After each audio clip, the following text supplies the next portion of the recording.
It's a privilege to catch up and chat with Miss Nandita Das, prominent actor and someone who's put her heart and soul into the social sector. Thanks so much for coming this morning and participating in this awareness walk. Was there a particular reason why you thought it was important for you to come today?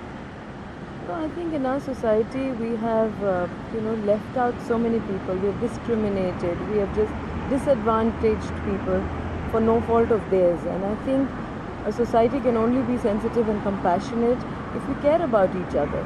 So, especially for the blind, even as a college student, I volunteered in Delhi, at the blind school.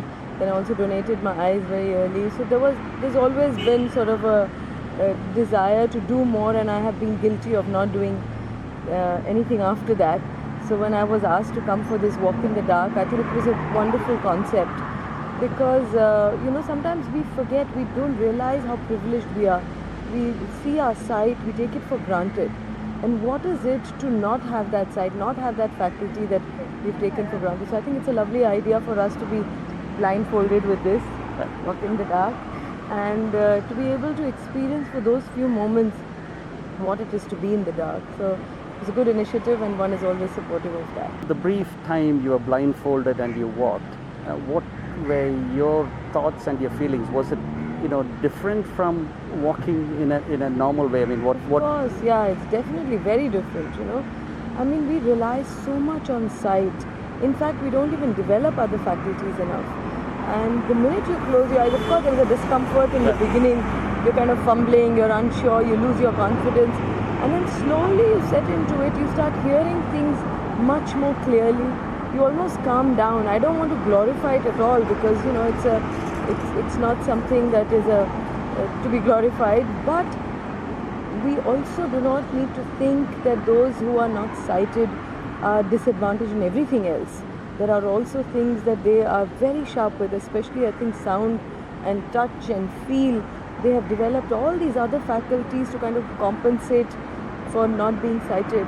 So I think to be able to experience that even for a fraction of a moment is something that we all need to do, because only then do we put ourselves in someone else's shoes and we realize what it is to be in that world. Because otherwise we just go about in our own way.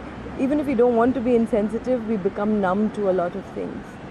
And one final question. So is there a message you want to send out to the general public, just based on this experience? I think there are very small things, very easy things that all of us can do. For instance, there are so many children who are at a disadvantage, and even older people, those who cannot afford to, let's say, wear glasses. Like I know that I have reading glasses now. And when I don't have that, I'm at a complete loss.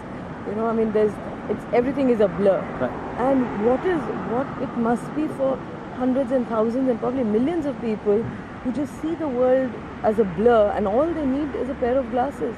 So can we do something about that? Can we donate our eyes when we are not even going to be alive? What are we hanging on to our eyes for? And I think that's why simple things like that. Can we pledge that we will donate our eyes? Can we pledge that we will go and maybe read a book at a blind school or, somewhere that... So these are small things that all of us can do. Like I said, I'm also guilty of not doing many of these because there are so many causes. In all honesty, there are so many causes. One feels very stretched. But whatever we are doing, I know we can do more.